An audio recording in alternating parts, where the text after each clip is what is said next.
Alright, so I have two finished paintovers that I did for Montgomery House III. And I already posted the paintovers on the thread, but I wanted to just go over them and further clarify why I made those decisions. Right, so this is the starting image, right? So the first thing I suggested is adding some kind of Atmo so that we can separate this guy.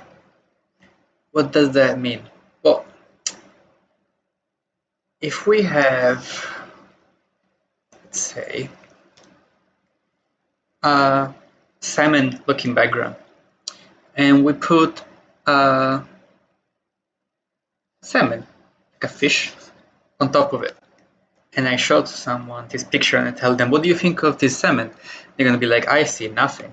That's because if two elements have the same value or the same color, you're not going to be able to recognize them. So one of them either has to be brighter, darker, or even if you have the exact same value, one of them has to have a different saturation or a different hue.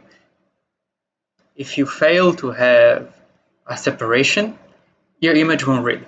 And this is a universal principle. That's the first thing I look when I try to improve an image.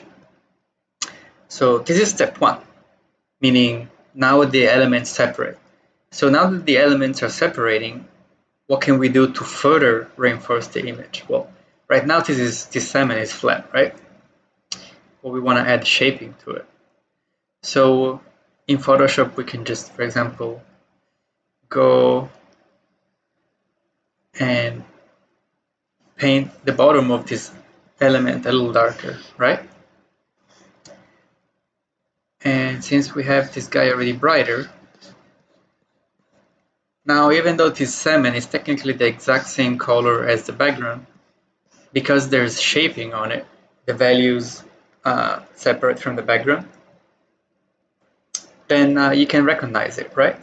We can take it one step further, and since the light direction is coming from this side, right, we can go and say, why don't we make the background brighter on this side? And we can make this darker.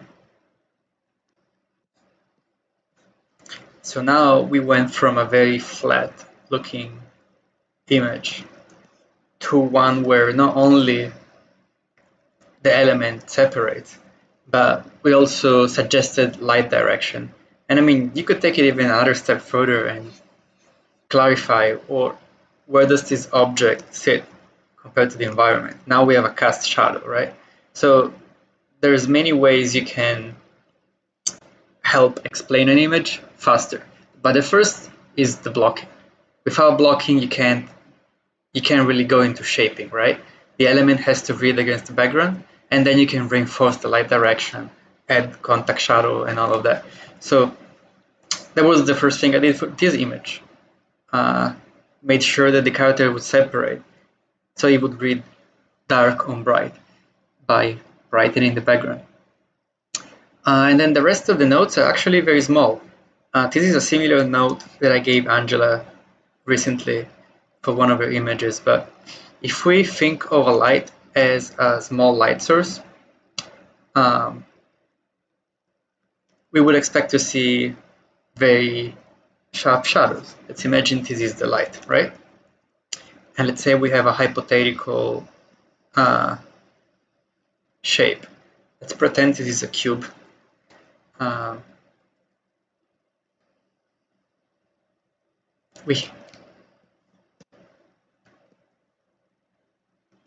Okay, that's the opposite I wanted to do. Okay, it's good enough. Getting closer. All right, so we have a light source here. This light source is very sharp, right? So it produces very sharp shadows. This hypothetical light source does not exist in real life. And let me tell you what I mean by that. If you took this image with a HDR camera and you underexpose the image down, what you would see is that this light source is actually not a continuous value. You would see that this light source is actually warmer, dimmer on the edges, and likely contains a hotter core. And if you continue to underexpose the image further, you would see that the actual core of the light is fairly small, meaning that it's a fairly small area that is bright. The rest of the light source is usually bigger, warmer, and softer because it's bigger, right? So what does that mean for our shadows? Well, if we have a small light source, we'll produce small shadows. If we have a bigger light source, we'll produce softer shadows. So you can imagine these almost as two light sources, right? Except the second one is bigger but dimmer. So if you have two light sources, then you should expect to see two shadows, and that's exactly what happens. The second shadow will just bleed into the first one, right? So if these are our shadows, we're going to lift them, right? And because this light source is a little dimmer or much dimmer, this bleed effect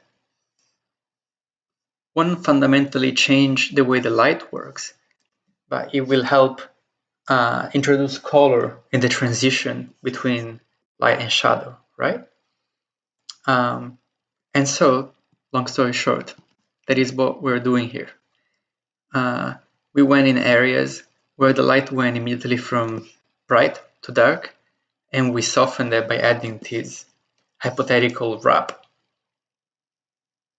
And this helps to lift some of those values without losing the shaping, right? Because it's just a bigger light source that sits in the same spot, essentially.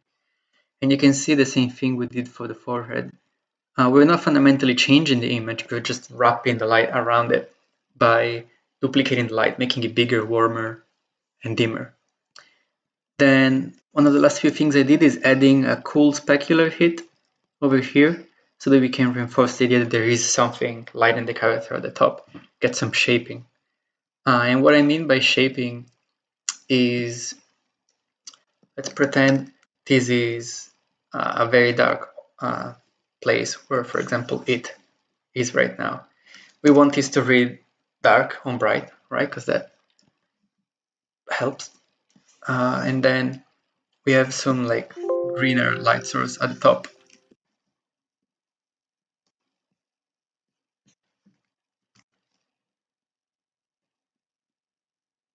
Okay. Because you want the image to stay overall the same, you don't want to fundamentally change it. You're not going to shape the character using the diffuse component.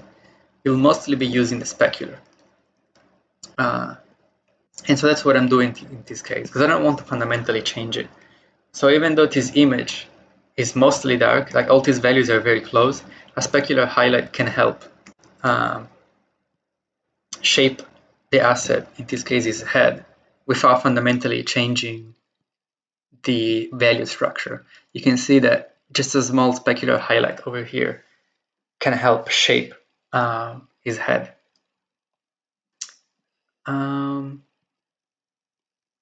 And I added a rim light just so that the background ties in with the character. They feel one and the same.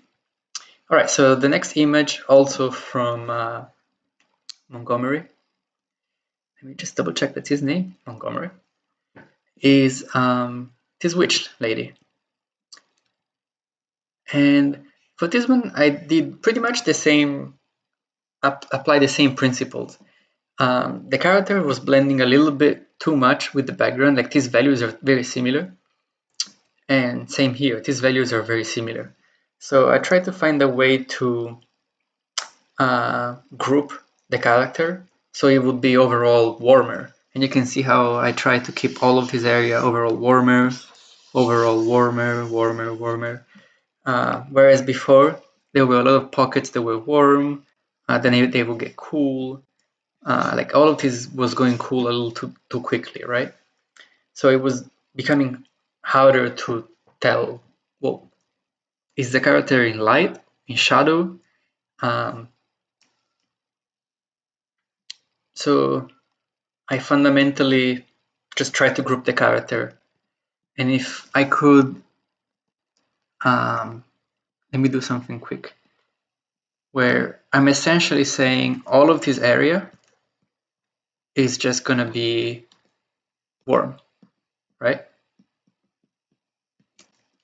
Literally, all I'm doing is going in here and say all of these bright. And if I could, I would totally push this even further in this direction, right? I just wanted to stay close to what he had in terms of temperature and composition. But essentially, this is what I try to do. I try to get all of those values and group them and simplify them. And I also try to avoid the warmth and the cool to mix, because whenever you have hues that are very different, they tend not to mix very well, right? So you want to try and avoid them mixing whenever possible. Okay, so you can see now that we have a clear structure, like the character is very clearly in light, very clearly lit from behind, and so this image reads much faster. So that's what I try to do with this. I try to